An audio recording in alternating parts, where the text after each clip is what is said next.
আমাদের দেশে প্রতি বছরে অনেক মানুষ সাপের কামড়ে মারা যায়।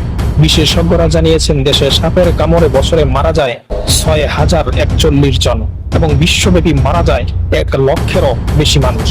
সাপের কামড়ে মৃত্যুর সংখ্যা আফ্রিকা করে ভারতীয় উপমহাদেশে সবচেয়ে বেশি।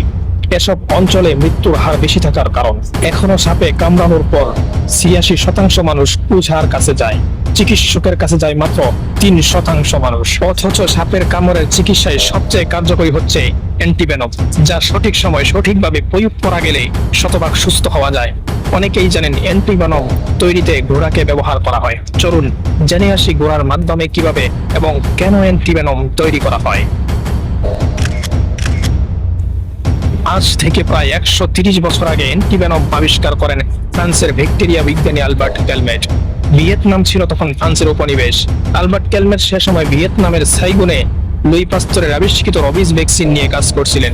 ক্যালমেট লক্ষ্য করলেন বর্ষাকালে সাইগুলের নিম্নাঞ্চলে গোখরা সাপের উপদ্রব বেড়ে যায় এবং এ সময় সাপের কামড়ে অনেক মানুষ মারা যায়। ক্যালমেট আরও লক্ষ্য করলেন মানুষ মারা গেলেও সাপের কামড়ে স্থানীয় গাধা কিংবা ঘোড়ার কোনো সমস্যাই হচ্ছে না। ক্যালমেট বিষয়টি নিয়ে গবেষণা শুরু করলেন। ক্যালমেট এর সময় আবিষ্কার করলেন যে গাধা ও ঘোড়ার দেহে প্রকৃতগতভাবেই সাপের বিষ ধ্বংস করার জন্য প্রচুর অ্যান্টিবডি সৃষ্টি হয়, ফলে সাপের কামড়ে গাধা ও ঘোড়া মরে না। ক্যালমেট প্রথমে গোখরা সাপে কামড় দেওয়া গাধার রক্ত সংগ্রহ করে সেই রক্ত থেকে অ্যান্টিবডি সংরক্ষণ করলেন। 1990 সালে আবিষ্কৃত সেই পদ্ধতিতে এখনো বাণিজ্যিকভাবে অ্যান্টিভেনম উৎপাদন করা হয়। অ্যান্টিভেনম প্রস্তুতির প্রথম পর্যায়ে একটি পাত্রের মুখে কাগজ বা প্লাস্টিক আটকে সেখানে সাপের দাঁত ঢুকিয়ে সাপের বিষ সংগ্রহ করা হয়। একটি সাপ হতে এভাবে সপ্তাহে একবার পূর্ণ পরিমাণে বিষ পাওয়া যায়। দ্বিতীয় ধাপে সংগৃহীত সাপের বিষ -20 ডিগ্রি সেলসিয়াস তাপমাত্রায় রাখা হয়, সেখানে বিষ থেকে জলীয় অংশ আলাদা করা হয়। তৃতীয় ধাপে এসে ব্যবহৃত হয় ডোনাল অ্যানিমেল। পৃথিবীতে খুব অল্প সংখ্যক প্রাণী নিজের শরীরে সাপের বিষ প্রতিরোধের ঔষধ তৈরি করতে পারে। এর মধ্যে রয়েছে গাধা, ভেড়া, ছাগল, খরগোশ, বেজি, মুরগি, উট, ঘোড়া এবং হাঙর। তবে এসব প্রাণীদের মধ্যে বিশেষ কিছু কারণে সবচেয়ে বেশি ব্যবহার করা হয় ঘোড়া। খামারে ঘোড়াকে পূর্বে সংগ্রহ করা সাপের বিষ নির্দিষ্ট মাত্রায় ইনজেকশনের মাধ্যমে ধমনীতে প্রবেশ করানো হয়।